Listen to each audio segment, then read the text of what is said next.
The parking garage confrontation happened on a Thursday night when Selena Vaughn, the 30-year-old billionaire who controlled half the city's commercial real estate, grabbed her assistant's wrist and asked the one question she swore she'd never ask anyone. "Why did you never ask me out?" Ryan Carter stood frozen, briefcase in hand, trying to process how 3 years of professional perfection had just shattered in 10 seconds. His phone buzzed with a reminder: Ethan's birthday dinner in 40 minutes. And suddenly the carefully constructed distance between boss and employee collapsed entirely. What happened next would change everything they thought they knew about control, loneliness, and what it actually meant to let someone in. If you're curious how a single father and an emotionally untouchable billionaire went from professional boundaries to something neither of them saw coming, stay with me until the end. Hit that like button and drop a comment with your city so I can see how far this story travels. Ryan Carter's alarm went off at 6:15 a.m., same as always. He rolled out of bed in the darkness of his small 2-bedroom apartment, padding quietly past Ethan's room where his 8-year-old son slept tangled in Star Wars sheets. The coffee maker was already programmed. His suit, gray, perfectly pressed, hung on the bathroom door. By 6:47, he was showered, dressed, and packing Ethan's lunch with the mechanical efficiency of someone who'd done this exact routine 1,000 times. "Dad?" Ethan's voice drifted from the bedroom, groggy and small. Ryan stuck his head through the doorway. "Yeah, bud. Is today really Thursday?" "All day long." Ethan sat up, suddenly alert. "So tomorrow's my birthday dinner?" 7 o'clock. I already made the reservation. "At Mario's?" "Where else?" The kid grinned, flopping back onto his pillow. "Awesome." Ryan felt the familiar tug in his chest, half pride, half exhaustion. 3 years of single parenthood had taught him that promises to an 8-year-old carried more weight than billion-dollar contracts. You could reschedule a meeting. You couldn't reschedule trust. He left the apartment at 7:18, caught the subway at 7:31, and walked through the chrome and glass entrance of Carter and Holdings at exactly 7:43 a.m. The security guard nodded. "Morning, Mr. Carter." "Morning, Pete." "Bonjour." 42nd floor, executive suite. Ryan's desk sat in a small alcove directly outside Selena Vaughn's corner office, close enough to hear her on conference calls, far enough to maintain the illusion of separation. He dropped his bag, powered up his laptop, and began the daily ritual that had defined his life for the past 3 years. Selena's calendar. Back-to-back meetings from 9 a.m. to 6 p.m. Investor call at 8 a.m. Lunch blocked off, but she never ate it anyway. He printed her briefing documents, arranged them in order of priority, brewed her coffee exactly 4 minutes before she arrived. Black, no sugar, hot enough to burn but not scalding, and positioned it on her desk at a 45-degree angle to her keyboard. At 8:29 a.m., the elevator doors opened. Selena Vaughn stepped out like she owned the building, which she did. She was 30 years old and looked like someone who'd figured out how to turn ice into currency. Dark hair pulled back in a style that probably had a French name Ryan didn't know. Suit sharp enough to cut glass. Heels that made a specific kind of sound on marble. The sound of someone who didn't apologize for taking up space. She walked past Ryan's desk without looking at him. "Good morning, Ms. Vaughn." "Oh, what?" "Morning." She disappeared into her office, door closing with a soft click. Ryan exhaled. 3 years. And he still felt like he was holding his breath around her. The morning unfolded in its usual controlled chaos. Ryan fielded calls, rescheduled 2 meetings that conflicted, sent polite but firm emails to people trying to get FaceTime with Selena, and made sure the marketing team's presentation didn't have any typos before it hit her desk. By 11 a.m., he'd solved 4 problems she didn't even know existed yet. That was the job. Anticipate, execute, disappear. He was good at it, better than good. In 3 years, he'd never missed a deadline, never let a scheduling conflict slip through, never once forced Selena to deal with something he could handle himself. Other assistants lasted 6 months before burning out or getting fired. Ryan had outlasted all of them. People around the office called him the perfect employee. Ryan called it survival. At 12:30, Selena's door opened. She stood in the doorway, jacket off, sleeves rolled up, looking like she'd just verbally dismantled someone on a conference call. "I need the Singapore contracts pulled. Also, did Franklin confirm for tomorrow?" "Contracts are already on your desk. Franklin confirmed at 10 this morning." What about the Newark property inspection? Postponed to next week. The surveyor had a family emergency, says. Selina paused, studying him for half a second longer than necessary.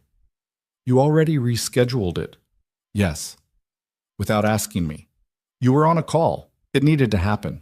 Her expression didn't change, but something flickered in her eyes. Not anger, not gratitude. Something harder to name. Fine. She turned back into her office. Ryan returned to his email. That was how it always went. Selina never thanked him, never praised him, never acknowledged the hundreds of small fires he put out before they reached her. But she trusted him. In a world where Selina Vaughn trusted almost no one, that meant something. It had to. The afternoon crawled. Investor presentations, contract revisions, a tense call with a lawyer in Boston that Ryan could hear through the door. By 4 p.m., the office felt like a pressure cooker about to blow. At 5:15, Selina emerged again, this time looking genuinely exhausted. She dropped into the chair across from Ryan's desk, something she almost never did. How bad was Boston? Ryan asked carefully. They're stalling, probably shopping the deal to other buyers. You want me to push the meeting to Monday? Give them the weekend to sweat? Selina almost smiled. Almost. Already ahead of me. It's my job. She leaned back, rubbing her temples. For a moment, she looked less like a billionaire and more like someone who hadn't slept in 3 days. You have plans tonight? Ryan blinked. In 3 years, Selina had never asked him a personal question. Nothing major. Why? I'm thinking about pulling the trigger on the Miami acquisition. I want your take before I call the board. You don't need my take. You already know what you're doing. Humor me, but Ryan glanced at the clock. 5:17. He needed to leave by 5:45 to pick up Ethan on time. But if Selina wanted to talk strategy, he could give her 20 minutes. Okay, what's the hesitation? The market's soft. If I overpay now, I look desperate. You've never overpaid for anything in your life. Exactly. So why does this feel different? Ryan considered it. Because it's not about the money. It's about timing. You're betting the market turns before everyone else realizes it. Selina's eyes sharpened. And if I'm wrong, you won't be. That's not analysis. That's faith. You don't pay me for faith. You pay me to tell you when something's worth the risk. This is... For a long moment, Selina just looked at him. Then she stood, smoothing her skirt. I'll call the board tonight. She walked back into her office, and Ryan let out a slow breath. 5:34 p.m. Tomorrow was Ethan's birthday dinner. Ryan had promised. Mario's at 7. No excuses, no delays, no work emergencies. He started packing his bag. At 5:52, Selina's voice cut through the office. Ryan, I need the Jakarta files before you leave. He stopped mid-motion. They're in the shared folder, tagged and sorted. I want the physical binder. Ryan frowned. The physical binder was in the storage room on 41. It would take 15 minutes, maybe 20. He glanced at the clock again, 5:53. Ms. Vaughn, Problem? He could hear the edge in her voice. Selina didn't like hearing the word no, even when it was implied. Ryan exhaled. No. I'll grab it. He took the stairs down to 41, found the binder buried behind 3 others, and jogged back up. By the time he dropped it on her desk, it was 6:11. Selina didn't look up. Thanks. Ryan stood in the doorway, debating. Then he said it. I need to leave early tomorrow. Selina's fingers froze on her keyboard. Slowly, she turned to face him. Early? Yes. How early? 5:30. Her eyebrows lifted a fraction. In 3 years, Ryan had never left before 6:30. Why? I have a date. The words hung in the air like a grenade with the pin pulled. Selina's expression went completely neutral, the same look she wore during hostile negotiations. A date? Yes. Tomorrow. Yes. With someone. Ryan almost laughed at the absurdity of the phrasing, but Selina's face told him this was not a moment for humor. That's generally how dates work. Something shifted behind her eyes. Not anger. Something worse. Selina stood slowly, crossing her arms. You've worked here 3 years. I know. You've never mentioned dating anyone. You've never asked. I don't ask personal questions. Exactly. The silence stretched. Ryan could feel his pulse in his throat. He had no idea why this felt so dangerous, but it did. Finally, Selena's voice dropped lower. Is it serious? I don't know yet. But serious enough to leave early? Yes. Selena turned away, staring out the window at the city sprawled below. When she spoke again, her voice was colder. Fine. Leave at 5:30. I'll manage. Ryan hesitated. Ms. Vaughn, close the door on your way out. He left. That night, Ryan couldn't sleep. He kept replaying the conversation, trying to figure out what he'd done wrong. Selena had looked at him like he'd betrayed her, which made no sense. He was her assistant, not her property. But the look in her eyes, he'd never seen her rattled before. The next morning, Ryan arrived at 7:43 as always, but the air in the office felt different. Selena was already at her desk, attacking emails with the kind of focused intensity that usually meant someone was about to get fired. She didn't acknowledge him when he set down her coffee, didn't speak to him during the 9 a.m. meeting, didn't ask him to sit in on the investor call. By noon, Ryan realized what was happening. She was freezing him out. At 3 p.m., he knocked on her door. Ms. Vaughn, do you need anything before I leave today? No. The board reports are finalized. Franklin's presentation is queued. I said no. Ryan gritted his teeth. Understood. He turned to go. Ryan! He stopped. Selena's voice was dangerously quiet. Who is she? Ryan turned back slowly. Excuse me? The woman you're seeing tonight, who is she? That's not really... I'm asking. No. Ryan felt anger flicker in his chest. 3 years of professional boundaries, and now she wanted details about his personal life? Why does it matter? It doesn't. Then why are you asking? Selena stood, and for the first time since he'd known her, she looked unsteady. Because you've been here every single day for 3 years. You know my schedule better than I do. You've seen me at my worst, and you've never flinched. And now you're telling me there's someone else who gets a version of you I've never even seen. Ryan stared at her. Ms. Vaughn, don't. She held up a hand. Just go. Enjoy your date.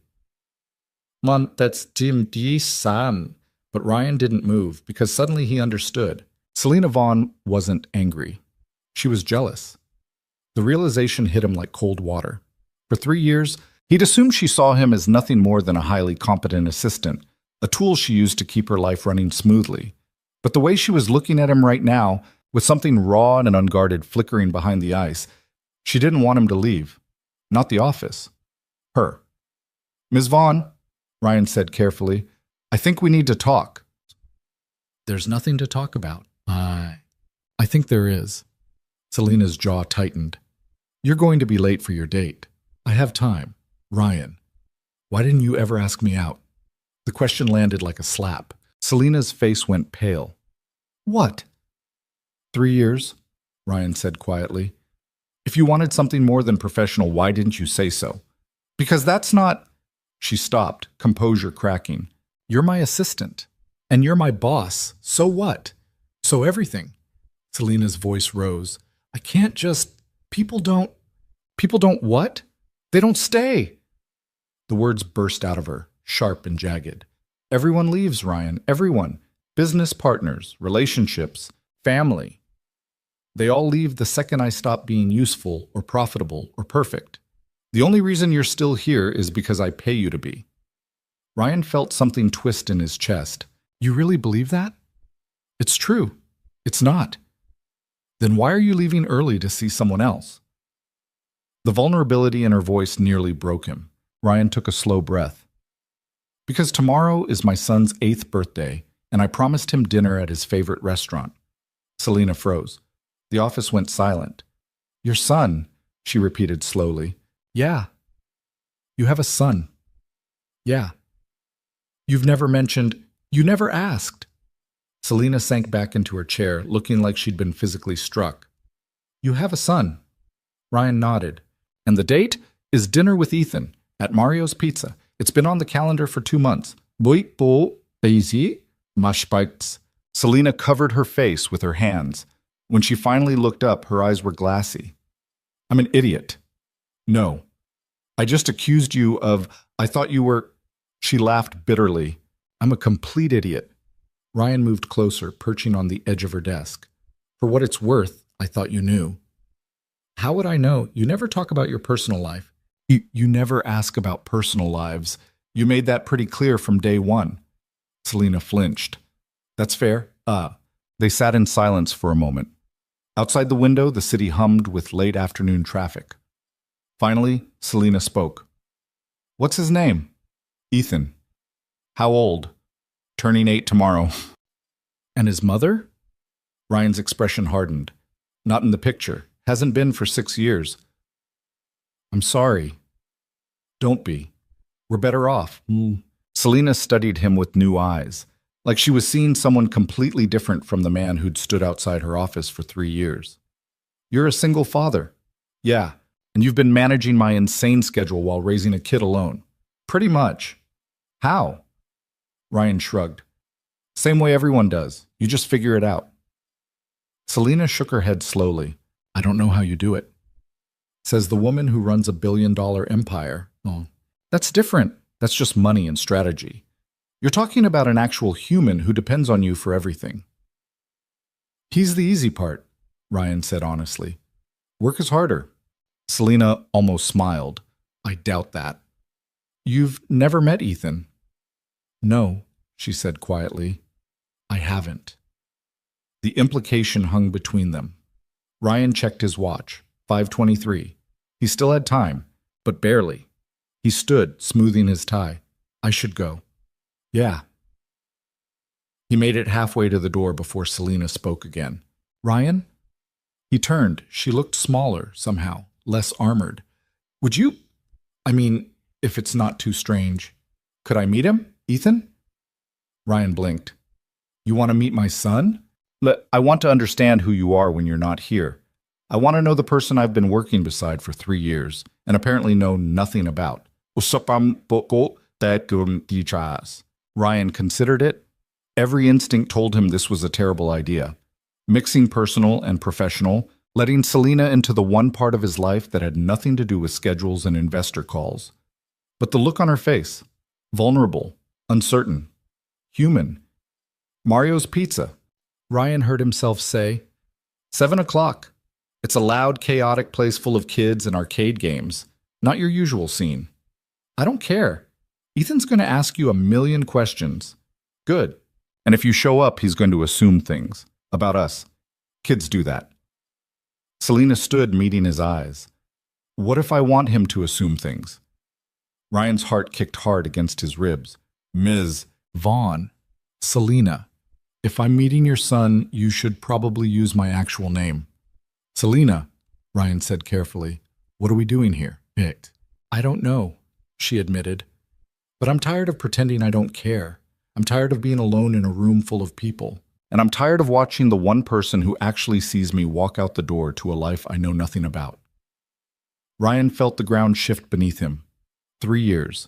3 years of careful distance, professional boundaries, unspoken rules, and now Selina Vaughn was standing in front of him, asking to be let in. 7 o'clock, Ryan said quietly. Don't be late. Ethan hates waiting. Selina's smile was small, real, and terrifying. I won't be. Ryan left the office, riding the elevator down 42 floors with his mind spinning. He had no idea what he'd just started. No idea if this was the smartest or stupidest decision he'd ever made.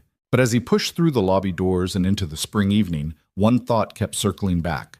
For the first time in 3 years, Selina Vaughn had looked at him like he wasn't just the perfect employee. She'd looked at him like he was someone worth knowing. And that changed everything. Ryan picked up Ethan from after-school care at 6:08, which gave them exactly 52 minutes to get home, let the kid change out of his grass-stained shorts, and make it to Mario's before the dinner rush turned the parking lot into a war zone. Ethan was talking before he even buckled his seatbelt. Dad, guess what happened at recess? What happened at recess? Marcus said his birthday party is going to have a bounce house and a dunk tank. But I told him that's impossible because you can't have both in one backyard unless your backyard is like a football field. And his backyard is definitely not a football field because I've been there and it's actually pretty small. So either he's lying or his parents are renting some kind of event space. which seems like a lot of trouble for a 9-year-old's birthday party, don't you think? Ryan merged into traffic, suppressing a smile. Sounds like Marcus has big plans. Yeah, but mine's going to be better because we're going to Mario's and they have the racing game. And also you promised I could get the giant pizza with everything on it. Half everything. The other half is getting normal toppings because I'm not eating anchovies. Anchovies are good. Anchovies are fish that got confused about whether they wanted to be food or bait. Ethan giggled, kicking his feet against the back of the seat. You're weird. You're weird. You're weirder. This was their routine. The easy back and forth that happened when it was just the two of them. No pressure, no performance. Ryan had spent the last 6 years building a life where Ethan felt safe enough to be goofy, loud, and completely himself. It wasn't always clean or organized or impressive, but it was theirs.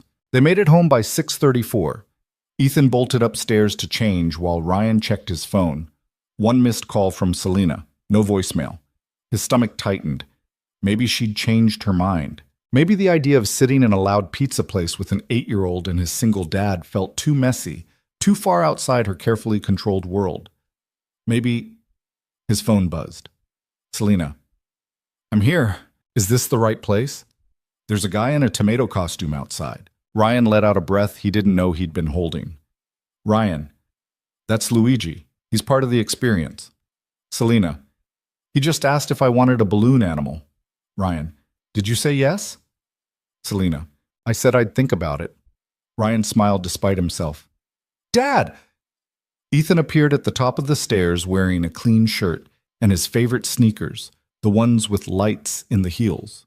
We're gonna be late. We're not gonna be late. We're gonna be late. Ryan grabbed his keys. Let's go, she. They made it to Mario's at 6:57. The parking lot was already half full, and through the windows, Ryan could see the familiar chaos of families crowded into red vinyl booths, arcade games flashing in the corner, and servers weaving between tables with trays piled high with pizza. And standing near the entrance, looking wildly out of place in tailored slacks and a silk blouse, was Selena Vaughn. Ethan spotted her immediately. Who's that? Ryan's mouth went dry. That's my boss. Your boss is here? Yeah. Why? Because I invited her. Ethan's eyes went wide. Is this a date? No, it's dinner with you for your birthday. But she's a girl. She's a woman, and she's my friend. You don't have friends. I have friends. Name one. Ryan sighed. Get out of the car. Ethan unbuckled and hopped out, immediately running toward Selena with the kind of fearless enthusiasm only 8-year-olds possessed. Ryan followed more slowly, trying to figure out how to explain the situation in a way that didn't sound completely insane. Hi. Ethan skidded to a stop in front of Selena. I'm Ethan. Are you my dad's boss? Selena blinked down at him, clearly unsure how to respond to a child who had materialized out of nowhere and immediately started interrogating her. I am. Cool. Do you pay him a lot of money? Ethan. Ryan caught up, mortified. But Selena's mouth twitched. I pay him what he's worth. That's good, Ethan said seriously. Because we have rent, and also I need new cleats for soccer, and Dad says they're expensive. Ryan wanted the ground to open up and swallow him whole. Ethan, maybe let's not lead with our financial situation. Why not? She asked. I didn't ask. She's here, so she obviously wants to know stuff about us. Selena looked at Ryan, and for the first time since he'd known her, she seemed genuinely amused. He's got a point. Ryan pinched the bridge of his nose. Let's just go inside. Mario's was exactly as loud and chaotic as Ryan had warned. The hostess seated them in a corner booth near the arcade, where the electronic beeping and cheering blended into a constant wall of noise. Ethan immediately started rattling off his pizza order. Half supreme with extra cheese, half pepperoni, no vegetables except maybe olives if they were the black kind. And the server nodded patiently before turning to Selena. And for you? Selena glanced at the menu like it was written in a foreign language. I'll have whatever he's having. The server left. Ethan propped his chin on his hands and stared at Selena with unnerving intensity. "So," he said, "are you my dad's girlfriend?" Ryan choked on his water. "Ethan." "What? I'm just asking." Selena, to her credit, didn't flinch. "No, I'm not his girlfriend." "Do you want to be?" "Ethan." "Dad, I'm just trying to figure out what's happening." "What's happening is we're having pizza. That's it." Ethan looked unconvinced. "You never invite people to my birthday dinner. That's because your birthday dinner is usually just us." "Exactly. So why is she here?" Ryan opened his mouth, then closed it. He had no good answer for that. Why was Selena here? Because she'd asked to be? Because he'd felt sorry for her? Because some part of him wanted her to see the life he'd built outside the office? Selena saved him. "I'm here because your dad is important to me, and I realized I didn't know anything about his life outside of work. I wanted to change that." Ethan considered this. "Okay, what do you want to know?" "Everything." The kid's face lit up. For the next 20 minutes, Ethan talked non-stop. He told Selena about soccer practice, his favorite video game, the science project he was building with his friend Marcus, Shotits, the substitute teacher who let them have extra recess, and the lizard he wanted to get, but Dad said they didn't have room for because their apartment was too small. Selena listened to all of it, really listened. She asked follow-up questions, laughed at Ethan's jokes, didn't check her phone once. Ryan watched her transform in real time. The cold, untouchable billionaire who terrified boardrooms disappeared, replaced by someone who seemed genuinely interested in why 8-year-olds thought fart jokes were the height of comedy. When the pizza arrived, Ethan dug in immediately, tomato sauce smearing across his cheek within seconds. Selena picked up her slice more carefully, taking a small bite. "This is really good," she said, sounding surprised. "It's the best pizza in the city," Ethan declared. "Dad and I come here all the time." "All the time might be overselling it," Ryan said. "Once a month. That's all the time." Selena smiled. "How long have you two been coming here?" "Forever," Ethan said. "Since I was like 5. 3 years, Ryan corrected. "Right after we moved to the city." Selena's gaze sharpened. "You moved here 3 years ago?" "Yeah. Same time you started working for me." "Yeah, in Basuam." She set down her pizza. "Why did you move?" Ryan hesitated. This wasn't a story he told often. Most people didn't ask, and the ones who did usually got the short version, vague references to a bad situation and a fresh start. But Selena was looking at him like the answer actually mattered. "Ethan's mom left when he was 2, Ryan said quietly. "We were living in Cleveland. One day she was there, and the next day she wasn't. No note, no explanation. I spent 6 months trying to figure out if she was coming back, and then I realized she wasn't. So I packed up, found a job here, and started over." Selena's expression softened. That must have been terrifying. It was necessary. Still terrifying. Ryan shrugged. "You do what you have to do." Ethan, oblivious to the weight of the conversation, reached for another slice. "Dad's really good at doing stuff he has to do. He never complains." "I complain," Ryan said, not out loud. Selena looked between them, something unreadable crossing her face. "You're lucky to have each other." "I know," Ethan said simply. Then he turned back to Selena. "Do you have kids?" "No." "Do you want kids?" "Ethan, I never really thought about it," Selena said honestly. "I've been focused on work for so long, I didn't think there was room for anything else." "There's always room," Ethan said with the confidence of someone who had no idea how complicated adult life could be. "You just have to make it." Selena's smile was small and sad. "You're pretty wise for 8. I'm almost 8. Technically, I'm still 7 until tomorrow." "Then you're wise for 7. Ethan grinned, clearly pleased with himself. They finished eating, and Ethan immediately dragged Selena over to the arcade. Ryan followed, watching as his son tried to teach a billionaire how to play a racing game that required slamming a plastic steering wheel back and forth, while cartoon characters screamed encouragement. Selena was terrible at it. She kept overcorrecting, crashing into walls, getting lapped by Ethan's car. But she laughed, really laughed, in a way Ryan had never heard before, loud and unguarded and completely free. "You're really bad at this," Ethan informed her. I'm aware. You want me to show you again? Please. They played 3 more rounds. Selena lost every single one, but she didn't seem to care. By the time they left Mario's, it was almost 9.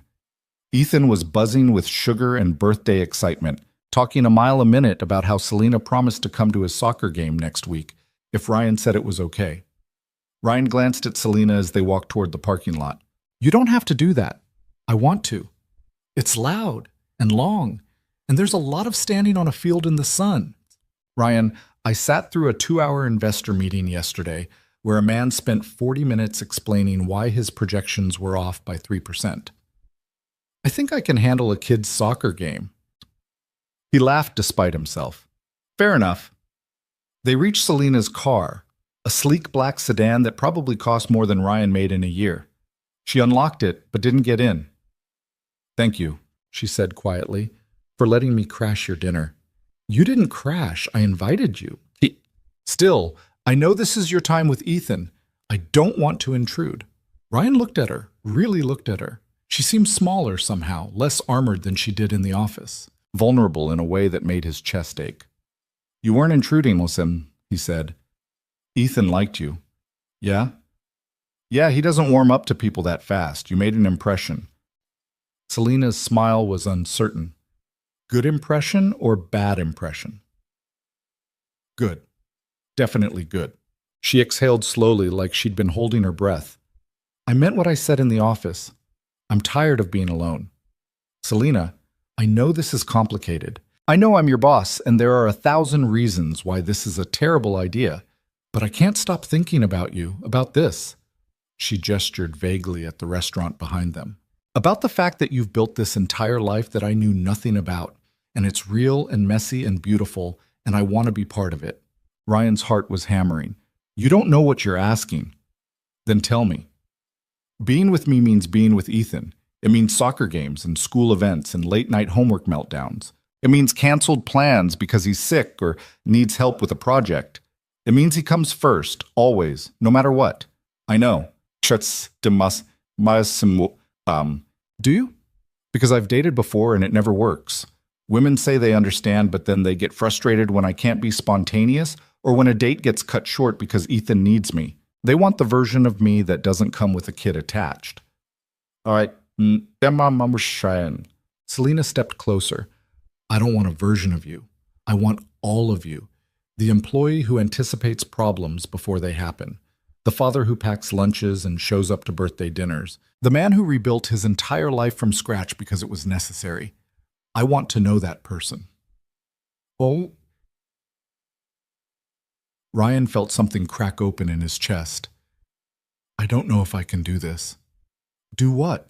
Mix work and personal. Keep boundaries. I've spent 3 years being your assistant, and now you're asking me to be something else. And I don't know how to be both. So don't be both, Selena said. Be whatever feels right. And what if what feels right screws up everything we've built professionally?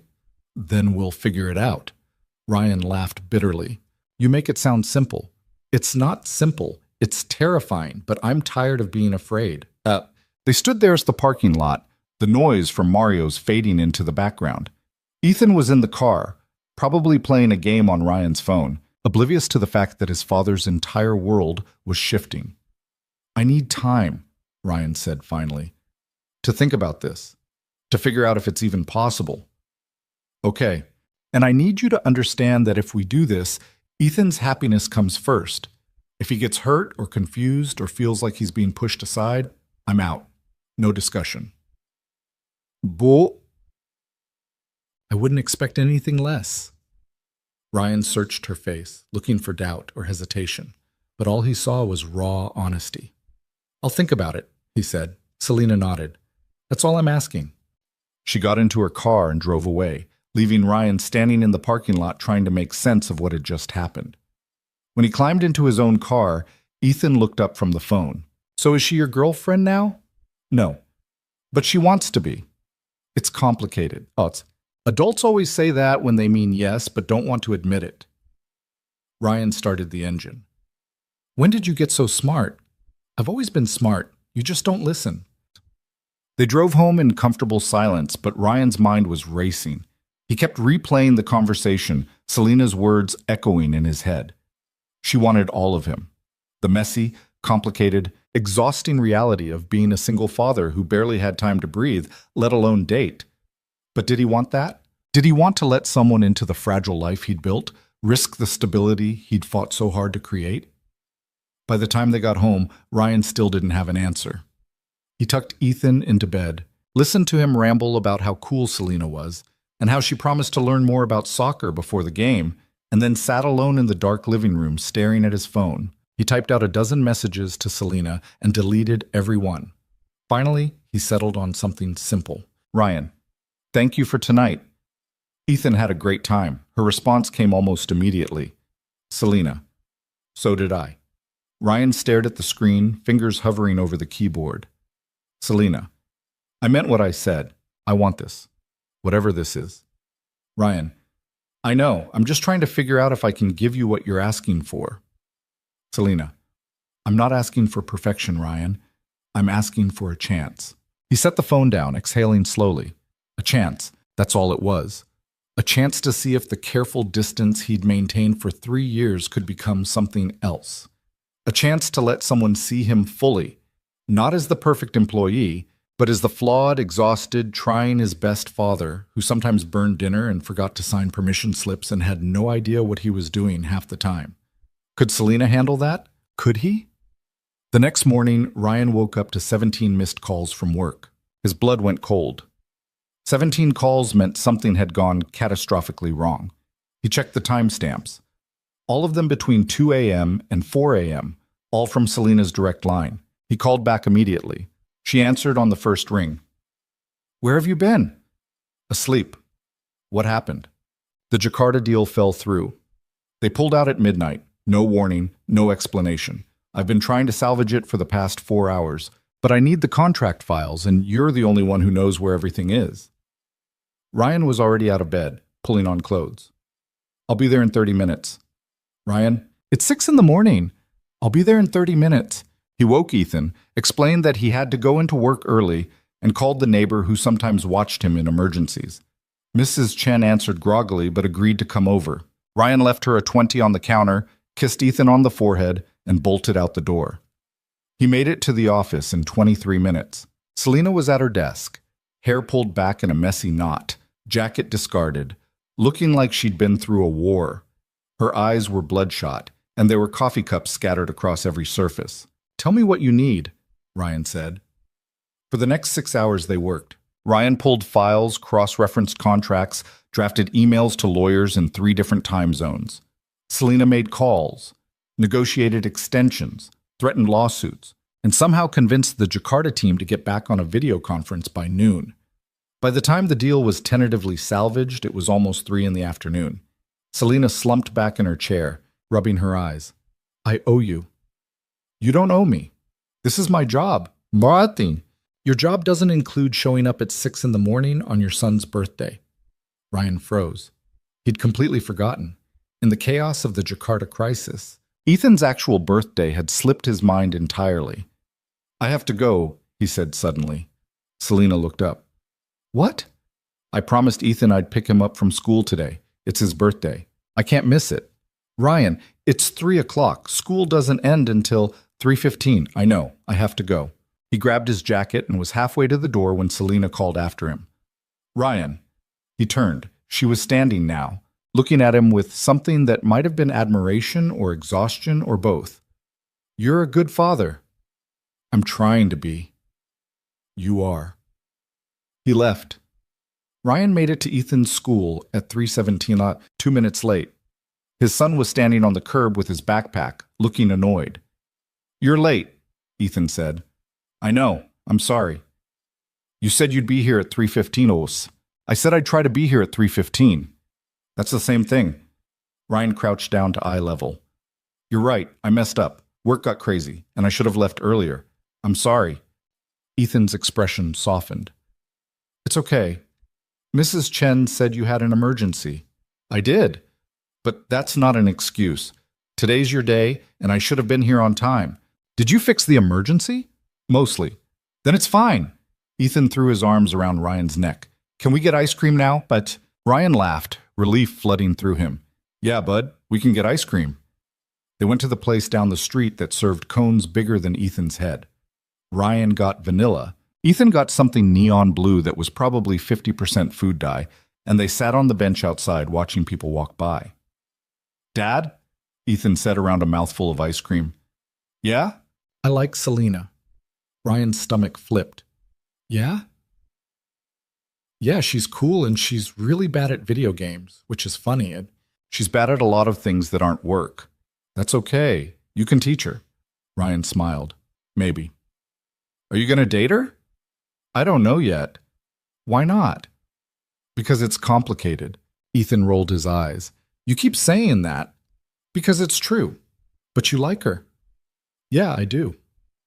And she likes you. I think so. Then what's complicated? Ryan looked at his son, 8 years old today, still small enough to believe that liking someone was enough. That love was simple and straightforward and didn't come with 1,000 different ways to fail. I'm scared, Ryan admitted. Ethan frowned. Of what? Of messing things up, of bringing someone into our life and then having it fall apart and you getting hurt. Dad.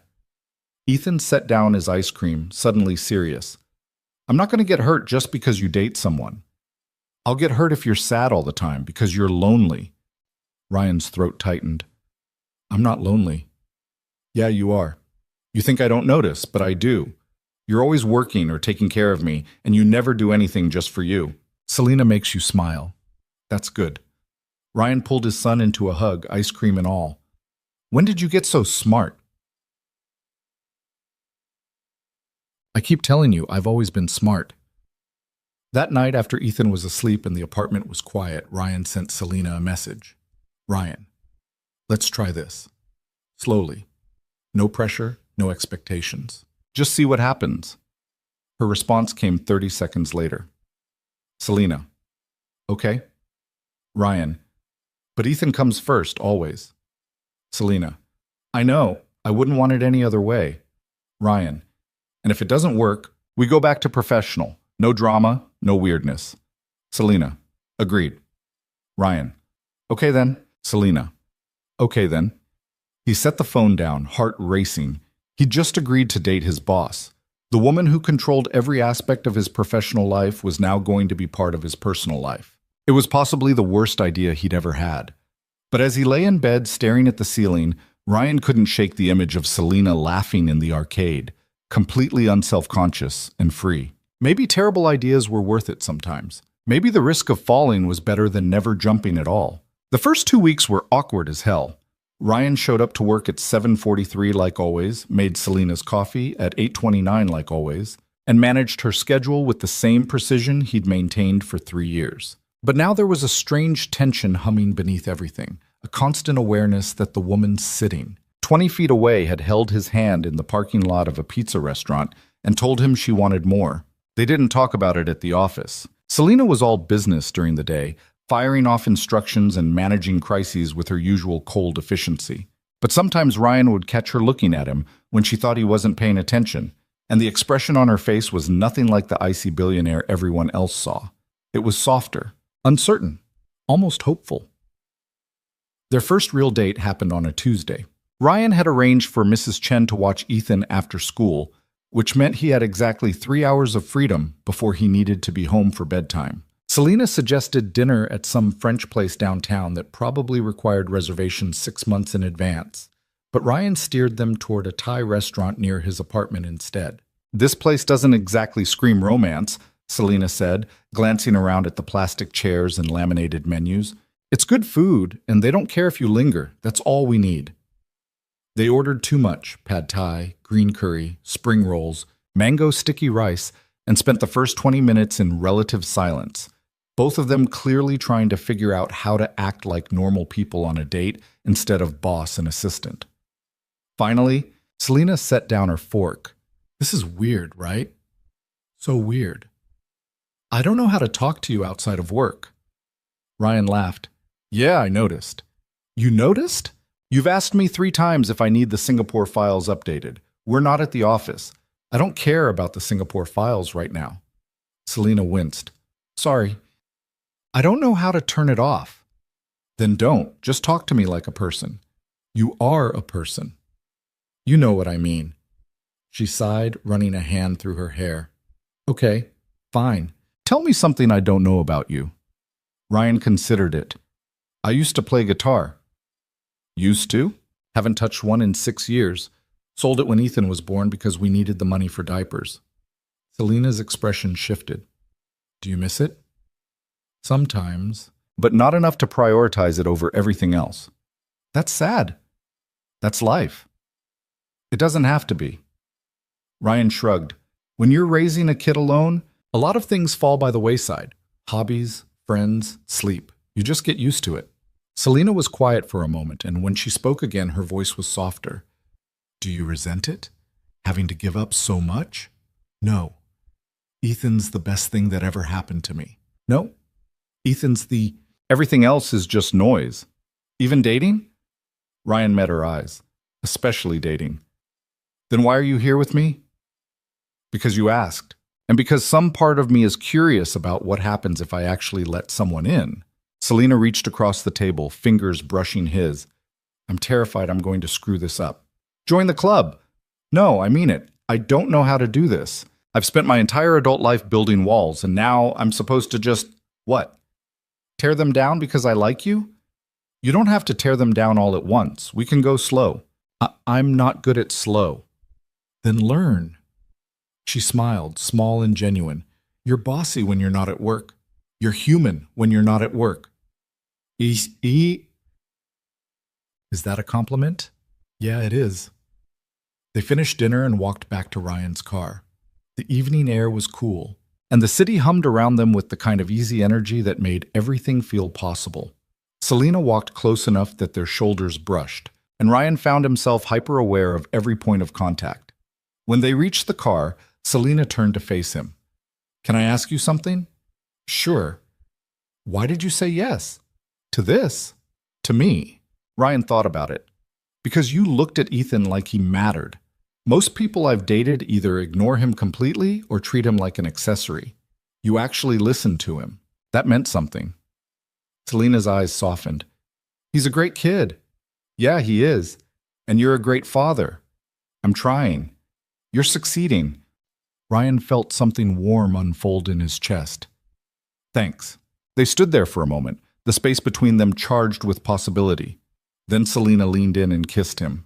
It was tentative at first, almost questioning, but when Ryan kissed her back, it deepened into something real. Her hand came up to his jaw, his fingers tangled in her hair, and for a few seconds, the rest of the world disappeared entirely. When they finally pulled apart, Selena was breathless. I've wanted to do that for months. Months? Since the investor meeting in February. You caught a mistake in the contracts that would have cost us millions, and you just casually pointed it out like it was nothing. I spent the entire meeting trying not to stare at you. Ryan laughed. You're terrible at hiding things. Apparently. He checked his watch. 8:47. He had 13 minutes to get home before Ethan's bedtime. I have to go. I know. But I want to do this again. Me too. Ryan kissed her one more time, quick and sure, and then got in the car. As he drove away, he could see Selena in the rearview mirror, standing under a streetlight with a smile that looked almost giddy. He made it home at 8:56. Mrs. Chen was on the couch watching a cooking show, and Ethan was supposedly in bed but was definitely still awake because Ryan could hear him giggling at something on his tablet. How was he, Ma? Ryan asked. Perfect, as always. He finished his homework, ate all his vegetables, and only asked about you 17 times. Ryan handed her $40. Thanks for staying late. Anytime. She grabbed her purse and paused at the door. The lady you're seeing, she makes you happy? Ryan blinked. How did you shoot? You've been smiling at your phone for 2 weeks. I'm old, not blind. He laughed. Yeah, she makes me happy. Good, you deserve it. After she left, Ryan went upstairs to find Ethan sprawled across his bed, tablet glowing in the dark. You're supposed to be asleep, Ryan said. I was waiting for you. Why? Because I wanted to know how the date went. Ryan sat on the edge of the bed. It went good. Just good? Really good. Ethan grinned. Did you kiss her? That's none of your business. You totally kissed her. Go to sleep. Dad? Yeah? I'm glad you're not lonely anymore. Ryan's throat tightened. He leaned down and kissed his son's forehead. Me too, bud. The next morning at work, things were different. Selena smiled at him when she arrived, an actual smile, not the tight professional one she used with clients. She asked if he wanted coffee from the good place down the street instead of the office sludge. And when they were alone in her office reviewing the quarterly reports, she reached over and squeezed his hand. Last night was nice, she said. Yeah, it was. When can we do it again? Ryan pulled up his mental calendar. Friday? Ethan's got a sleepover at Marcus's house. I'm free all evening. Selena's smile widened. Friday works. But Friday didn't work. On Thursday afternoon, the Miami deal that Selena had been chasing for 6 months suddenly accelerated. The sellers wanted to close by Monday, which meant the entire weekend was now consumed by legal reviews, financial projections, and emergency strategy sessions. Ryan spent Friday night at the office until midnight, ordering takeout and fact-checking contracts while Selena argued with lawyers on speakerphone. When he finally got home, he collapsed into bed fully clothed and slept through his alarm. Saturday was worse. The deal terms kept shifting. Every time they thought they had an agreement, the sellers moved the goalposts. Selena was running on caffeine and sheer stubbornness, and Ryan could see the exhaustion creeping into her eyes. By Sunday morning, they'd been working for 72 hours straight. Ryan was at his desk reviewing a contract amendment when his phone buzzed. Ethan. Dad, where are you? Ryan's heart sank. He'd completely forgotten. Ethan's soccer game was today. First game of the season, and Ryan had promised he'd be there. Ryan. I'm so sorry, bud. Work emergency. I'm trying to get out of here. Ethan. You promised Ryan. I know. I'm sorry. Ethan. Whatever. Ryan stared at the screen, guilt twisting in his gut. He stood up and walked into Selena's office. I need to leave. She looked up from her laptop, bleary-eyed. What? Ethan's soccer game. It starts in 40 minutes. Ryan, we're in the middle of... I know, but I promised him I'd be there. I've already missed Friday, and if I miss this too, he's going to think work is more important than he is. Selena hesitated, and Ryan could see the conflict on her face. She needed him here. The deal was hanging by a thread, and he was the only one who knew where all the pieces were. But she also knew what it meant to break a promise to a kid. Go, she said finally. You sure? No, but go anyway. Ryan grabbed his jacket and ran. He made it to the soccer field at 10:37, 3 minutes before kickoff. Ethan was on the sideline with his team, looking small in his oversized jersey. When he saw Ryan, his face lit up. You came! Of course I came. I promised.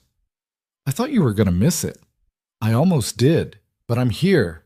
Ethan threw his arms around Ryan's waist, and Ryan held on tight, feeling the guilt ease just slightly. The game was chaotic. Ethan's team was enthusiastic but uncoordinated, and they spent most of the first half chasing the ball in a confused cluster. Ethan played defense, which mostly meant standing in one spot and hoping the ball didn't come near him. Halfway through the second half, it did. One of the opposing players broke through the midfield and charged toward the goal. Ethan, panicking, stuck out his leg and accidentally tripped the kid. The referee blew the whistle. Penalty kick. Ethan looked devastated. The other team scored easily, and when the game ended, a 3-1 loss, Ethan walked off the field with his head down. Ryan met him at the sideline. Hey, you played great. I messed up. You made a mistake. That's different. I cost us the game. It's a team sport, bud. One play doesn't decide the whole thing. Ethan didn't look convinced, but he let Ryan pull him into a hug. On the drive home, Ethan was quiet. Too quiet. Finally, Ryan broke the silence. You mad at me? No. You sure? Because you've got your mad face on. I'm not mad, I'm just... Ethan sighed. You almost didn't come. But I did. But you almost didn't, and that's because of work. And work is because of Selena. Ryan's hands tightened on the steering wheel. Selena's not the reason I almost missed your game. The job is. And I've been doing this job for 3 years, long before I started dating her. But it's different now. How? Because now you're trying to make her happy and make me happy, and sometimes you can't do both. Ryan pulled into their apartment complex and turned off the engine. He shifted to face his son. You're right. Sometimes I can't do both. And when that happens, you come first, always. That's not going to change just because I'm dating someone. But what if she gets mad? Then she gets mad. You're my priority, Ethan. Not her, not work, not anything else. You. Ethan's eyes were shiny. Promise? Promise. The kid nodded, seeming satisfied. They went inside and Ryan made grilled cheese for lunch while Ethan recapped every detail of the soccer game, including the penalty kick, which he now seemed to find kind of funny. Later that afternoon, Ryan's phone rang. Selena, he answered. Hey. The deal closed. Her voice was flat with exhaustion. That's great. We got everything we wanted, full acquisition, favorable terms, closing in 2 weeks. Congratulations. There was a pause, then quieter. I missed you. Ryan's chest tightened. I missed you too. How was the game? Chaotic. Ethan tripped a kid and felt terrible about it. But he's fine now. I'm sorry you had to choose. I'm not. He needed me there. I know. That's why I let you go. She pulled. Ryan leaned against the kitchen counter, watching Ethan build something elaborate out of Legos in the living room. This is going to keep happening, you know? Work emergencies that conflict with his stuff. I can't always drop everything. I know. And sometimes I'm going to have to choose him over you. I know that too. Does that bother you? Selena was quiet for a long moment. Honestly, a little, but not for the reasons you think. What do you mean? I'm not jealous of Ethan. I'm jealous that he gets the version of you that drops everything and shows up, no matter what. I want that too. But I also know I don't deserve it the same way he does. Ryan closed his eyes. Selena, it's okay. I'm working on it, on being okay with not being the center of someone's world. You're not just someone. You're important to me, but not more important than him. No, not more important than him. Good, Selena said, and she sounded like she meant it. That's how it should be. They talked for another 20 minutes about the deal, about the office gossip that had started circulating about them, about how weird it was to date someone you saw every single day at work. By the time they hung up, Ryan felt steadier. This could work. It wouldn't be easy, and it wouldn't be clean, but maybe it could work. Over the next few weeks, they found a rhythm. Selena came to Ethan's next soccer game and cheered louder than anyone when he accidentally scored a goal off a deflection. She learned that Ryan's favorite coffee order was a flat white with oat milk, and she started having it delivered to his desk on particularly brutal mornings. She even sat through an entire PTA meeting at Ethan's school because Ryan had mentioned he dreaded going alone. But there were hard moments too. Like the night Ryan had to cancel dinner plans because Ethan spiked a fever and needed to stay home. Or the morning Selena snapped at him in front of the entire executive team because he'd forgotten to forward an email, and he had to swallow his anger and stay professional even though she'd apologized later. Or the weekend they'd planned a trip to the coast, just the two of them, and Ryan had to back out at the last minute because Ethan's mom showed up unannounced. That one nearly broke them. Ryan had been looking forward to the trip for weeks. 2 days away from the city, no work, no responsibilities, just him and Selena figuring out what this thing between them actually was. But on Friday afternoon, his phone rang. Unknown number. He almost didn't answer. Hello? Ryan? It's Amanda. His blood went cold. Amanda, Ethan's mom, the woman who'd walked out 6 years ago and never looked back. What do you want? I'm in town. I want to see Ethan. No. Ryan, he's my son. You lost the right to call him that when you disappeared. I made a mistake. I was young and scared, and I didn't know how to handle it. But I'm different now. I'm sober, I'm stable, and I want to be part of his life. Ryan's hand tightened around the phone. You don't get to just show up after 6 years and demand access. That's not how this works. I'm not demanding. I'm asking. The answer is no. I'll go to court if I have to, so go ahead. You abandoned him. No judge is going to side with you. There was a long pause, then Amanda's voice cracked. Please, I just want to see him. 1 hour. That's all I'm asking. Ryan wanted to say no, wanted to hang up and block her number and pretend this conversation never happened. But then he thought about Ethan. Ethan, who sometimes asked about his mom, even though Ryan always gave vague, unsatisfying answers. Ethan, who deserved the chance to decide for himself whether he wanted a relationship with the woman who gave birth to him. 1 hour, Ryan said finally. Supervised. At a public place. And if he gets upset or uncomfortable, you leave. Understood? Understood. What? They met at a park near the apartment. Amanda showed up looking nervous and older than Ryan remembered, thinner, with lines around her eyes that hadn't been there before. Ethan stood behind Ryan, gripping his hand. Hi, Ethan, Amanda said softly. I know who you are, Ethan said. Amanda's face crumpled. You do? Dad showed me pictures. Oh. They sat on a bench and Amanda asked Ethan about school, about soccer, about his favorite foods. Ethan answered politely but didn't let go of Ryan's hand. After 45 minutes, Ethan turned to Ryan. Can we go home now? Yeah, bud, we can go. Amanda stood, tears streaming down her face. Can I see him again? Ryan looked at Ethan. What do you think? Ethan considered it. Maybe, but I don't want to live with you or anything. I'm not asking you to. I just want to know you. Okay, but Dad has to be there. Of course. They left the park, and Ryan felt like he'd just survived a natural disaster. That night, he called Selena and told her everything. Are you okay? She asked. No, but I will be. Do you still want to go on the trip? Ryan sighed. I can't. Ethan's dealing with a lot right now, and I don't want to leave him. I understand. I'm sorry. Don't be. He needs you. Yeah, he does. There was a pause, and then Selena said something that made Ryan's chest ache. You're a good father, Ryan, and I'm lucky to be with someone who puts their kid first, even when it's hard. Thanks. I mean it. Most people would have just pawned him off on a babysitter and gone anyway, but you didn't, and that's why She stopped. Why you what? Nothing. Never mind. Selena, I'll see you Monday. She hung up before he could respond. Ryan stared at his phone, replaying the conversation. She'd almost said it, almost told him she loved him. And the terrifying part? He'd almost said it back. Monday morning, the office felt different. Selena was quieter than usual, and Ryan caught her staring at him multiple times with an expression he couldn't quite read. By noon, he couldn't take it anymore. He knocked on her office door. We need to talk. She looked up. About what? About Friday. About what you almost said. Selena's jaw tightened.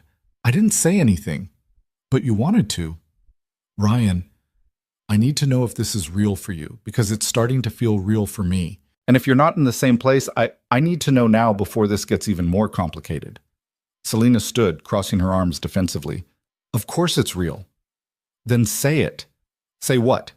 What you almost said on the phone. She looked away. I can't.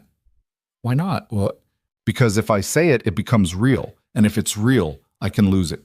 And I don't know if I can survive losing something else I care about. Ryan moved closer. You're not going to lose me.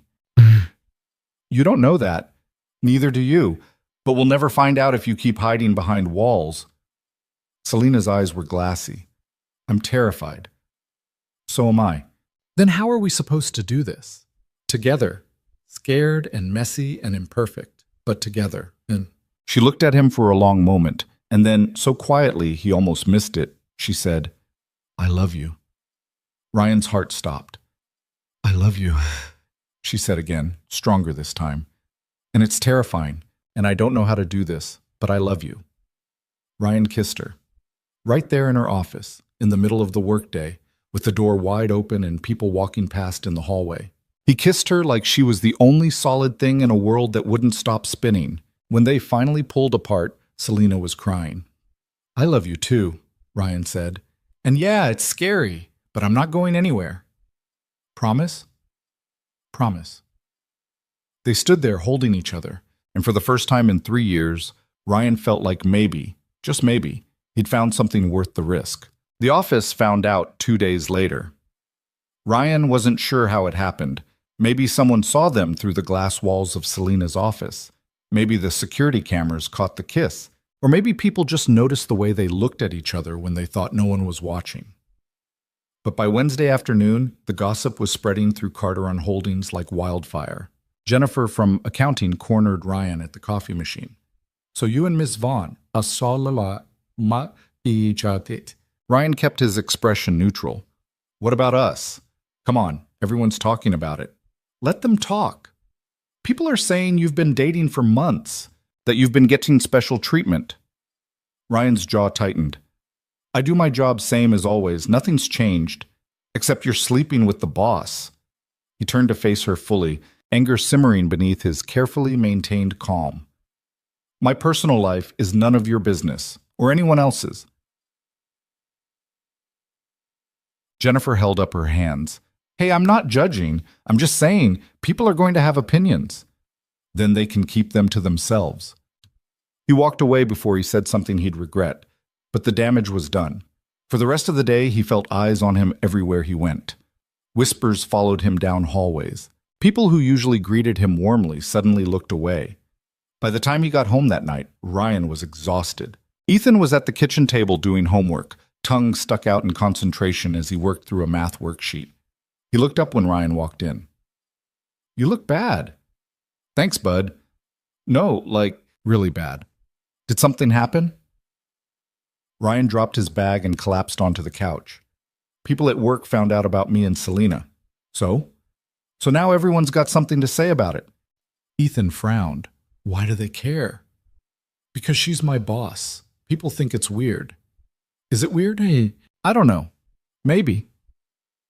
Ethan abandoned his homework and climbed onto the couch next to Ryan. Do you like her? Yeah. Does she like you? Yeah. Then it's not weird. People are just being dumb.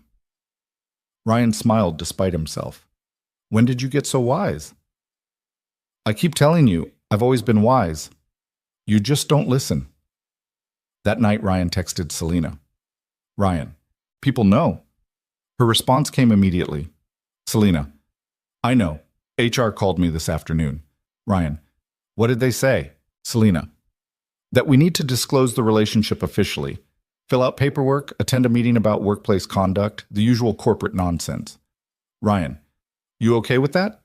Selena, are you? Ryan, yeah, I don't want to hide it. Selena, good, neither do I. The meeting with HR happened Friday morning. It was painfully awkward. Two stone-faced representatives walked them through policies about favoritism, conflicts of interest, and appropriate workplace boundaries.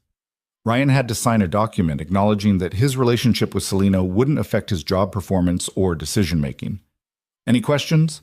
The HR director asked. Selena leaned back in her chair. Just one. Is this meeting happening because you're concerned about actual policy violations, or because people are uncomfortable with the idea of me dating my assistant? The director shifted uncomfortably. We have to ensure all relationships are handled appropriately. That's not what I asked. Ms. Vaughn, because if this is about gossip and not about genuine concerns, then we're wasting everyone's time.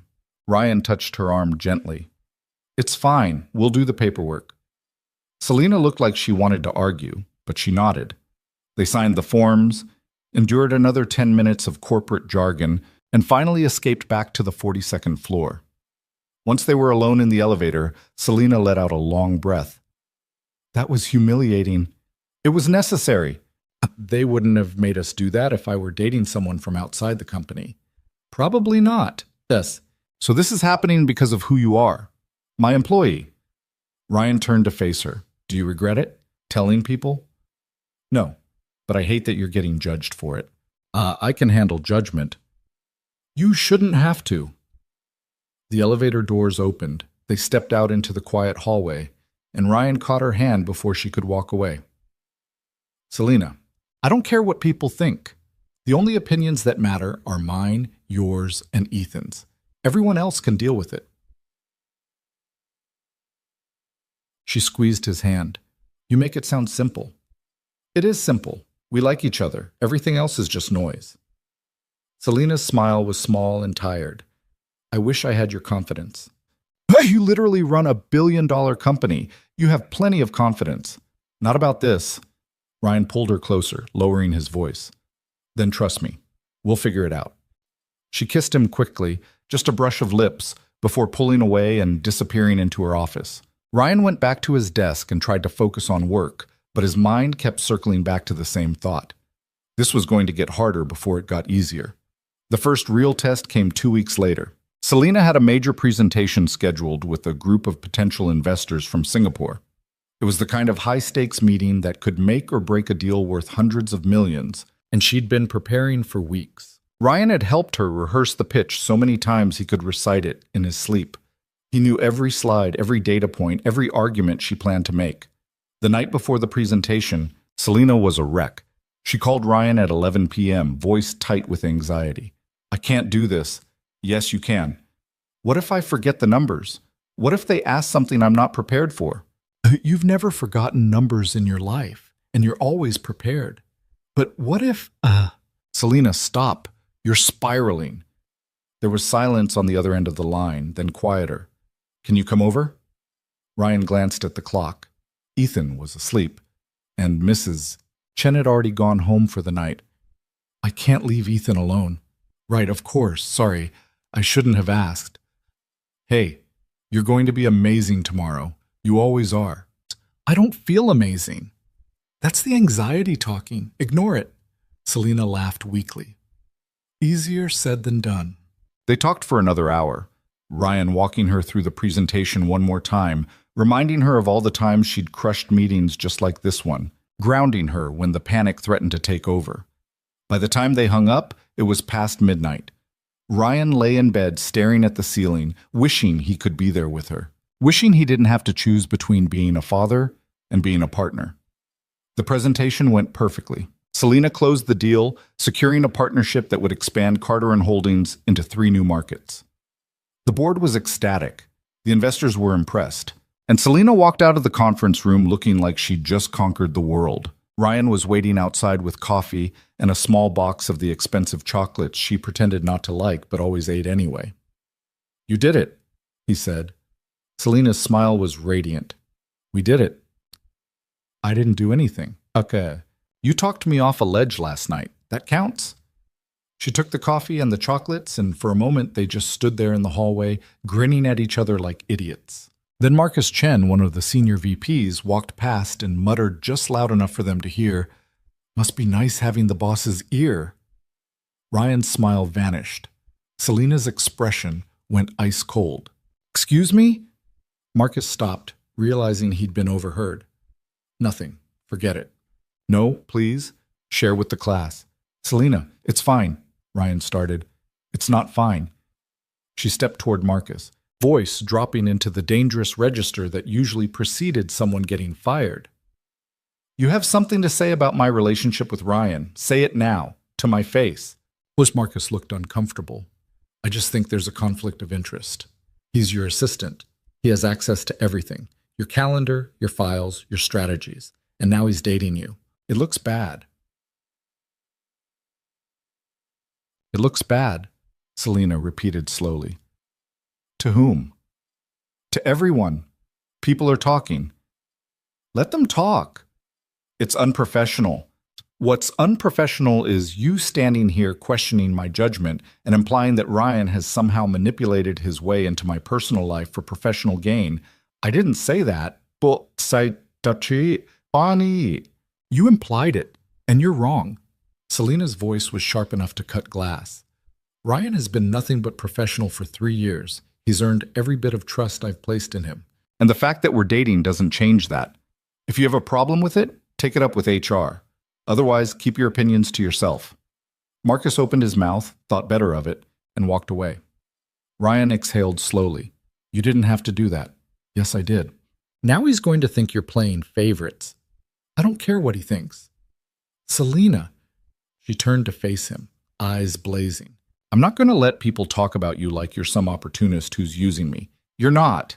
And I won't stand by and let anyone imply otherwise. Ryan felt something warm and complicated unfold in his chest. Thank you. You don't have to thank me. I'm just telling the truth. But it didn't stop there. Over the next few weeks, the tension at the office got worse. People who used to respect Ryan now questioned everything he did. When he rescheduled a meeting, someone accused him of prioritizing Selena's preferences. When he offered input during a strategy session, someone suggested he was parroting her opinions. And through it all, Selena defended him, sometimes publicly, in meetings where people got too bold with their commentary, sometimes privately, in closed-door conversations with executives who thought they could pressure her into ending the relationship. But it was wearing on both of them. One night, after a particularly brutal day, Ryan came home to find Ethan waiting up for him. "You're late," Ethan said. "I know, sorry. You're always late now." Ryan dropped his bag. "What's that supposed to mean?" "You're always working. You leave early, you come home late, and when you're here, you're on your phone talking to Selena." "I'm doing my job, Ethan. But it's different now." "You're always stressed. You never have time to just hang out anymore." Ryan felt guilt twist in his stomach. "I'm sorry, work's been crazy. It's not just work, it's her." "Oh, Ethan, I'm not saying I don't like her. I do. But everything changed when you started dating her, and I don't know if I like that part." Ryan sat down on the couch, suddenly exhausted. "Come here." Ethan climbed up next to him, and Ryan pulled him close. "You're right," Ryan said quietly. "Things have changed, and I haven't been as present as I should be. That's on me, not Selena." "But she's part of it." "Yeah, she is, but that doesn't mean she's the problem. I'm trying to balance too many things, and I'm not doing a great job." "So what are you going to do?" Ryan didn't have an answer. That weekend, Ryan and Selena had their first real fight. It started over something small. Selena had made plans for them to go to a gallery opening on Saturday without checking if Ryan was free. When he told her he couldn't go because he'd already promised Ethan they'd go to the Science Museum, she got defensive. "You could bring him," Selena said. "He's 8. He doesn't want to spend his Saturday at an art gallery." "Then reschedule the museum." "I'm not rescheduling. I made a promise." "You always make promises to him. When do I get to be the priority?" The words hung in the air, sharp and accusatory. Ryan's jaw tightened. "That's not fair." "Isn't it? I feel like I'm constantly competing with an 8-year-old for your attention."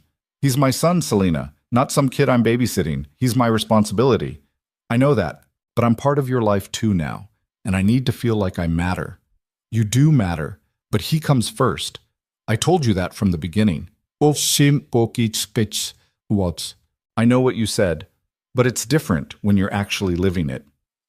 Ryan stood up, anger simmering beneath his carefully controlled exterior. "So what are you saying? That you can't handle being second place?" "I'm saying it's harder than I thought it would be." "Then maybe this was a mistake." The words came out harsher than he intended, and the moment they left his mouth, he regretted them. Selena's face went pale. "You don't mean that?" Ryan ran a hand through his hair, frustration and exhaustion warring inside him. "I don't know what I mean. I just know I can't keep doing this, splitting myself in half trying to make everyone happy and failing at both." "So what do you want to do?" "I don't know." "That's not an answer, Ryan. It's the only one I have right now." Selena grabbed her purse, eyes glassy. "Call me when you figure it out."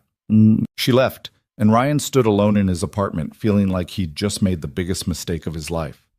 Ethan appeared in the doorway, looking worried. "Did you guys break up?" "I don't know." "Are you going to?"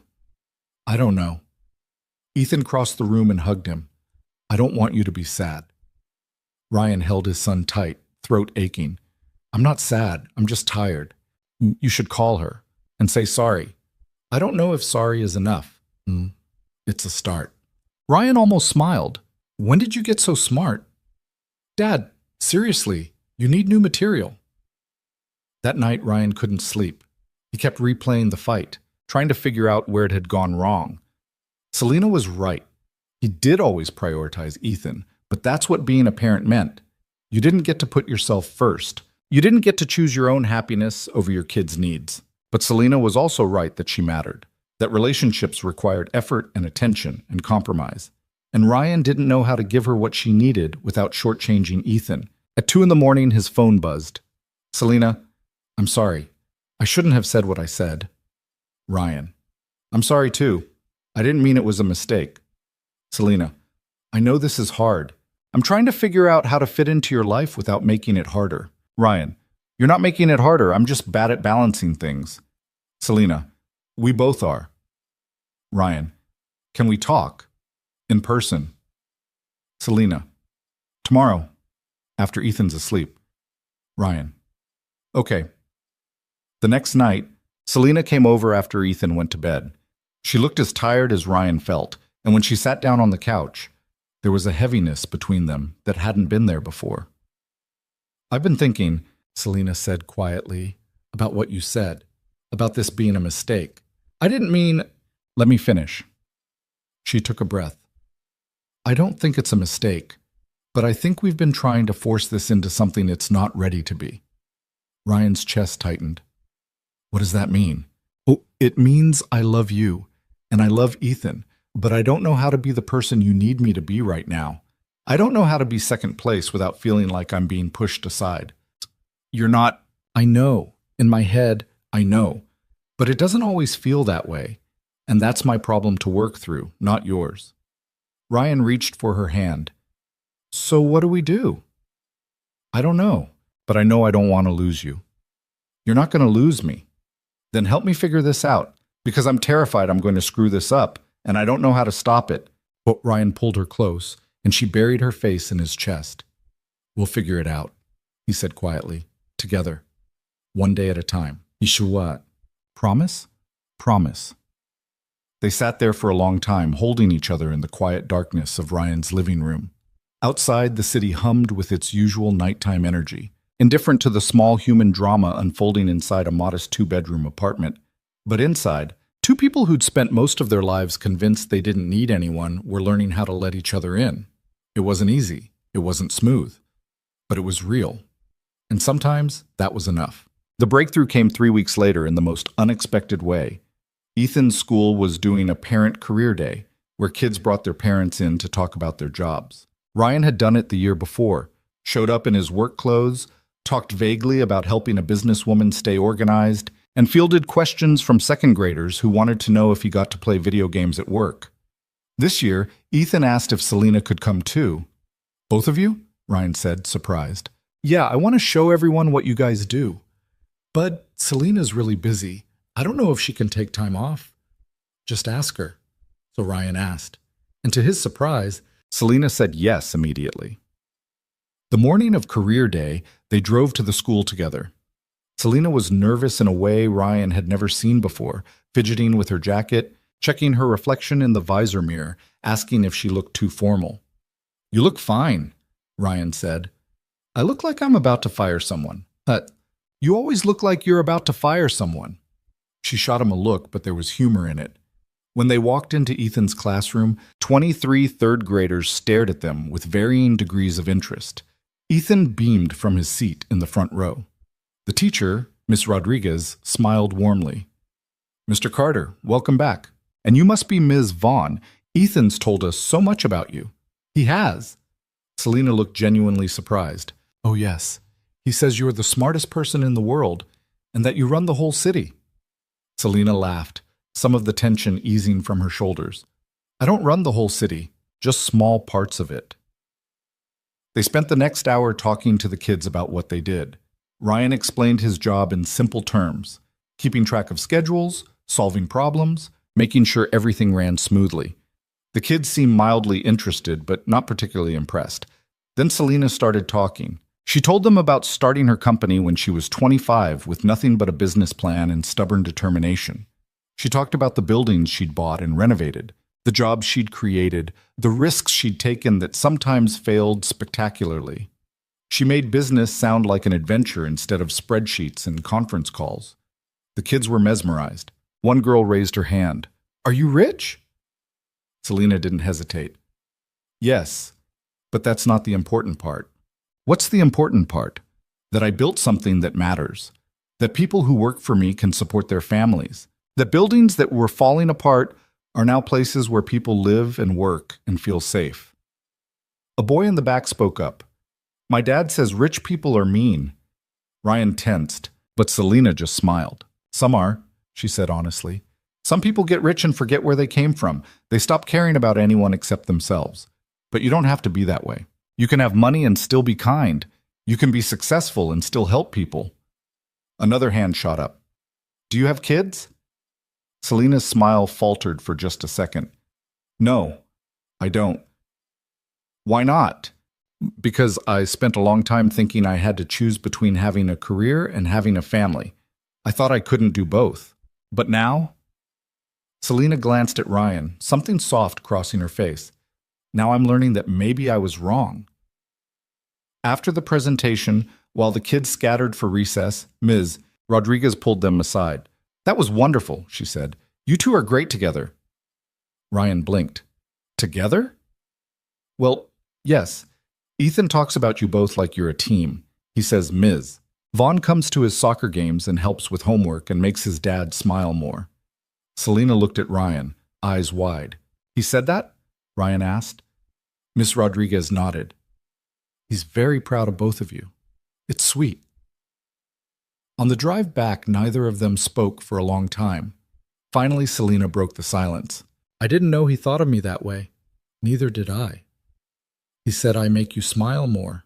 You do. She was quiet for a moment. I want to do this right, Ryan. Not just the relationship part, the whole thing, being part of his life, being someone he can count on. You already are, but I want to be better at it. I want to stop feeling like I'm competing with him for your attention and start feeling like I'm part of the team. Ryan reached over and squeezed her hand. You are part of the team. You have been for a while now. You just didn't realize it. That night, after Ethan went to bed, Selena stayed over. They sat on the couch with takeout containers scattered across the coffee table. And for the first time in weeks, things felt easy. Not perfect, but easy. Like maybe they were finally figuring out how to exist in the same space without constantly worrying about getting it wrong. Can I ask you something? Selena said. Sure. Do you think we're going to make it?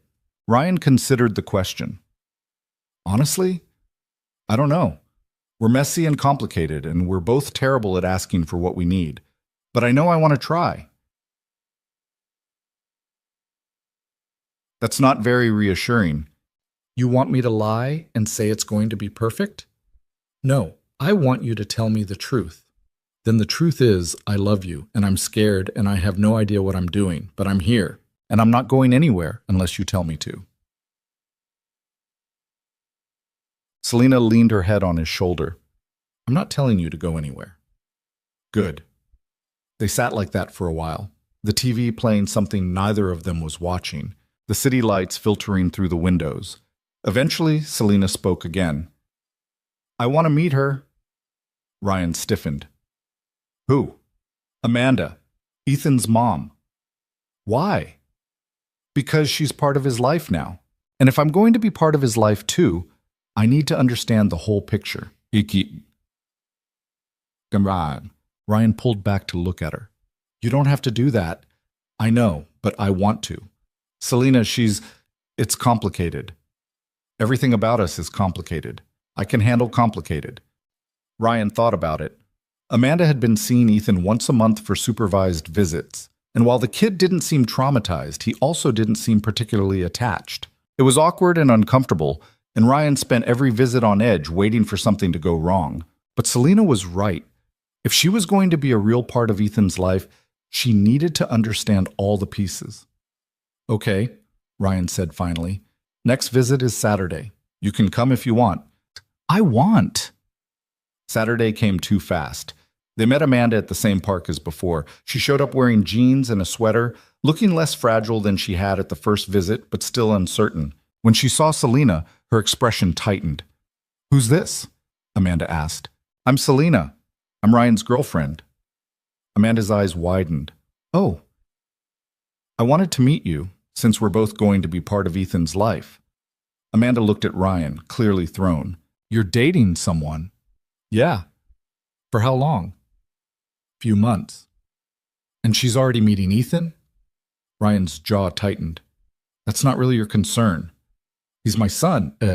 He's been your son for 8 years, and you were only around for the first 2. You don't get to show up now and question my parenting choices. Amanda flinched, but Selena stepped in before things could escalate. I'm not trying to replace you. Selena said calmly. I know you're his mother, but I care about Ethan, and I care about Ryan, and I want to make sure we're all on the same page here. Amanda studied her for a long moment. You really care about him, Ethan? Yes. Enough to stick around when things get hard? I'm still learning how to do that, but yes, I'm trying. Something in Amanda's expression softened. Then you're already doing better than I did. The visit went better than Ryan expected. Ethan showed Amanda the new tricks he'd learned in soccer, talked about school, and asked if she'd seen the new superhero movie everyone was talking about. Amanda listened, asked questions, and for the first time seemed genuinely interested instead of just guilty. Selena sat on a bench nearby, giving them space but staying close enough to be included when Ethan ran over to tell her about something exciting. When the hour was up, Amanda pulled Ryan aside. She's good for you, Amanda said quietly. Yeah, she is. And she's good with Ethan, I can tell. Ryan didn't know what to say to that. Amanda looked down at her hands.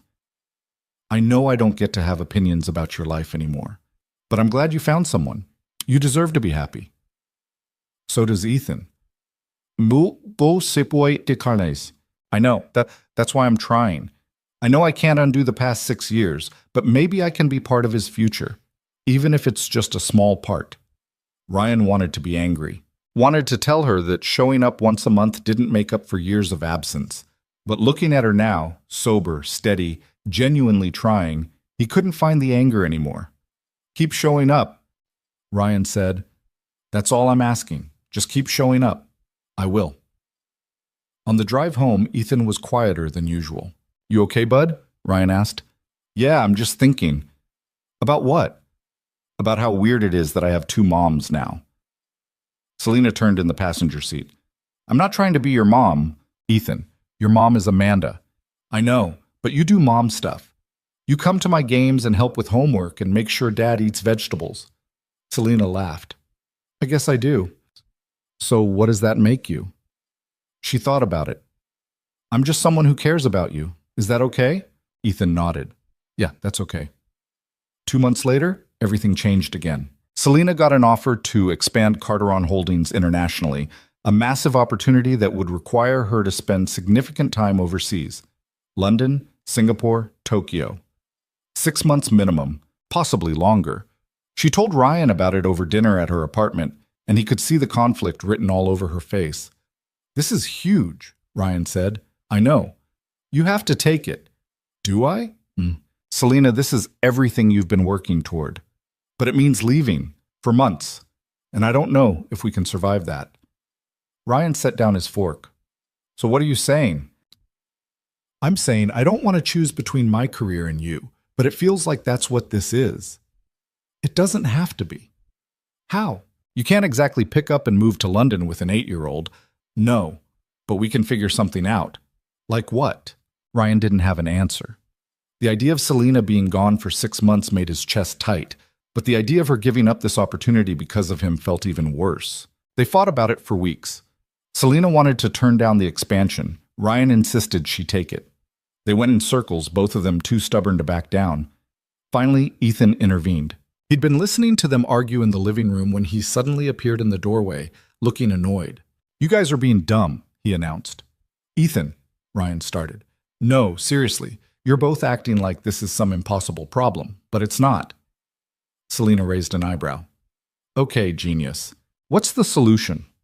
She goes to London and does her job. You stay here and do your job. And you talk on the phone and visit when you can.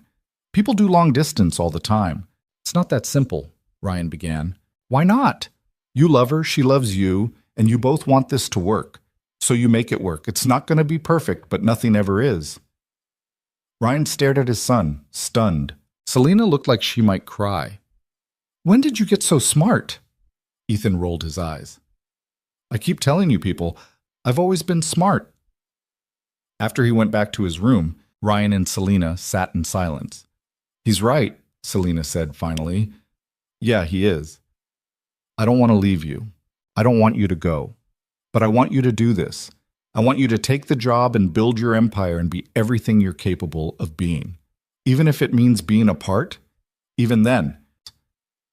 Selena took the job, She left for London 6 weeks later, and it was harder than either of them expected. Video calls didn't replace being in the same room. Texts couldn't capture the warmth of holding hands. And the time difference meant they were constantly missing each other. Ryan waking up as Selena was going to bed, Selena having lunch, while Ryan was asleep. But they made it work. Selena sent Ethan postcards from every city she visited. Ryan stayed up late to talk to her even when he was exhausted. And every 6 weeks, one of them got on a plane. Sometimes Selena flying back to the States. Sometimes Ryan and Ethan meeting her in London for long weekends. It wasn't perfect.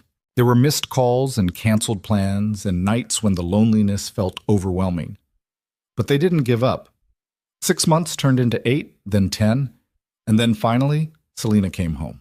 She walked into Ryan's apartment on a Tuesday night without warning, dropping her suitcase in the doorway and pulling him into a kiss that tasted like relief and homecoming in all the months they'd spent apart. Ethan came running from his room, launching himself at her with so much force she almost fell over. "You're back!" he shouted. "I'm back," Selena said, laughing and crying at the same time. "Are you staying?" "Yeah, kiddo, I'm staying." That weekend, they went to Ethan's championship soccer game. The team had made it to the finals, and the stands were packed with parents and siblings and grandparents all cheering at volumes that probably violated noise ordinances. Ryan and Selena stood together near the sideline, close enough to see every play. Ethan was everywhere on the field, running, defending, calling out to his teammates with the kind of confidence that came from a year of practice and growth. In the final minutes of the game, with the score tied, one of Ethan's teammates sent a wild kick toward the goal. The ball bounced off the crossbar, and Ethan, positioned perfectly, jumped and headed it in. The crowd erupted. Ethan spun around, searching the stands, and when he found Ryan and Selena, his face split into the biggest grin Ryan had ever seen. The referee blew the final whistle. Ethan's team won. And when the kid came running off the field, he didn't run to just Ryan. He ran to both of them, threw his arms around both their waists, and held on tight while his teammates celebrated around him. "Did you see that?" Ethan was breathless, sweaty, glowing with happiness. "Did you see the goal?" "We saw it," Selena said, voice thick. "You were amazing," Ryan added. Ethan looked up at them, and something in his expression was different, older somehow, more certain. "I'm glad you're both here," he said simply. And in that moment, standing on a dusty soccer field with noise and chaos swirling around them, Ryan understood something he'd been too afraid to admit before. This was what family looked like. Not perfect, not easy, not the picture people imagined when they thought about relationships and raising kids and building a life, but real. Messy and complicated and full of mistakes, but real. Selena wasn't Ethan's mother, and she never would be. But she was something just as important, someone who showed up, someone who stayed even when it was hard, someone who loved them both enough to keep trying. That night, after they'd celebrated with pizza and ice cream and Ethan had finally crashed from the sugar high, Ryan and Selena sat on the couch in the quiet apartment. "I've been thinking," Selena said. "About what?" "About quitting my job, so..." Ryan's head snapped up. "What?" "No, Selena." "Let me finish." She took his hand. "I don't want to quit the company. I want to step back from being CEO. Hire someone to run day-to-day operations while I focus on strategy and expansion. Spend less time in the office and more time living my actual life. You love that company. I love you more. And I love Ethan. And I'm tired of feeling like I have to choose." Ryan's throat was tight. "You're sure?" "I'm sure. I built something incredible, and I'm proud of it. But I don't want to spend the rest of my life married to a company. I want to be here. With you. With him. Building something that actually matters." "This matters? This is the only thing that matters." Ryan kissed her, soft and slow and full of everything he couldn't put into words. When they pulled apart, Selena was smiling. "So what now?" she asked. "Now we keep doing what we've been doing, taking it one day at a time, messing up and figuring it out and trying again." "That doesn't sound very romantic." "It's the most romantic thing I can think of. Choosing each other over and over, even when it's hard." Selena rested her head on his shoulder. "I can live with that." 3 years later, they were still choosing each other. Selena stepped down as CEO and took on a board position that gave her flexibility and influence without the crushing hours. Ryan left Carteron Holdings and started his own consulting business, helping other executives get organized, which meant better hours and more control over his schedule. Ethan turned 11 and developed an obsession with robotics that Selena encouraged by funding his entry into every competition she could find. Amanda stayed in the picture, not as a primary parent, but as a consistent presence. Once a month, visits turned into twice a month, and while things were never completely comfortable, they were civil, functional, good enough. And on a Saturday morning in June, Ryan woke up to find Selena sitting on the edge of the bed, looking nervous. "What's wrong?" he asked. "Nothing's wrong. I have something to ask you." She pulled out a small box. Ryan's heart stopped. "I know this isn't traditional," Selena said, voice shaking slightly. "And I know we've done everything backwards and broken every rule about how relationships are supposed to work. But I don't care about traditional. I care about you, about us, about building a life that's messy and imperfect and completely ours." She opened the box, revealing 2 rings. "Marry me," she said. "You and Ethan. Be my family, officially." Ryan couldn't speak. "I talked to Ethan already," Selena continued quickly. "I asked if it was okay, and he said yes, obviously." Ethan appeared in the doorway, grinning. "I told her you'd probably cry." "I'm not crying. You're definitely crying." Ryan was absolutely crying. He pulled Selena into a kiss, and somewhere in the background he heard Ethan cheer. When they finally pulled apart, Ryan was laughing and crying and completely overwhelmed. "Yes," he said. "Yes to all of it." Selena slid the ring onto his finger, hands shaking, and then turned to Ethan. "Your turn, kiddo." She pulled out a 3rd ring, smaller, designed for a kid's hand, and Ethan's eyes went wide. "This is for me? You're part of this too, if you want to be." Ethan didn't hesitate. He held out his hand and Selena slid the ring on. "Does this mean you're my mom now?" he asked. Selena's voice was thick. "I'm whatever you want me to be, Sace." Ethan thought about it. "Can you just be Selena? But like Selena, who's part of the family?" "I can absolutely be that." "Cool." And just like that, it was decided. They got married 3 months later in a small ceremony at the park where they'd had their first real conversation as something more than boss and employee. No big production, no fancy venue, just close friends, Mrs. Chen, Amanda watching from a respectful distance, and Ethan standing between them as they exchanged vows. Ryan promised to love Selena even when she got obsessive about work. Selena promised to love Ryan even when he was annoyingly right about everything. And Ethan promised to love them both even when they were being embarrassing. It wasn't a fairy tale ending. There were still hard days, still fights about money and scheduling, and whose turn it was to deal with Ethan's school drama. Still moments when Ryan wondered if he was doing enough, or when Selena worried she'd never fully figure out this whole family thing. But they kept showing up, kept choosing each other, kept building something imperfect and real and worth fighting for. Because that's what love actually looked like. Not the sanitized version people showed on social media. Not the perfect story where everything worked out smoothly. The messy version. The human version. The version where a single father and a billionaire who'd convinced herself she didn't need anyone found each other in a parking garage and decided to take a chance. The version where an 8-year-old kid taught 2 adults that family wasn't about biology or perfection. It was about who showed up, who stayed, and who loved you even when you were difficult. The version where broken people found each other and decided that maybe, just maybe, being broken together was better than being whole alone. And in the end, that was enough. More than enough. It was everything.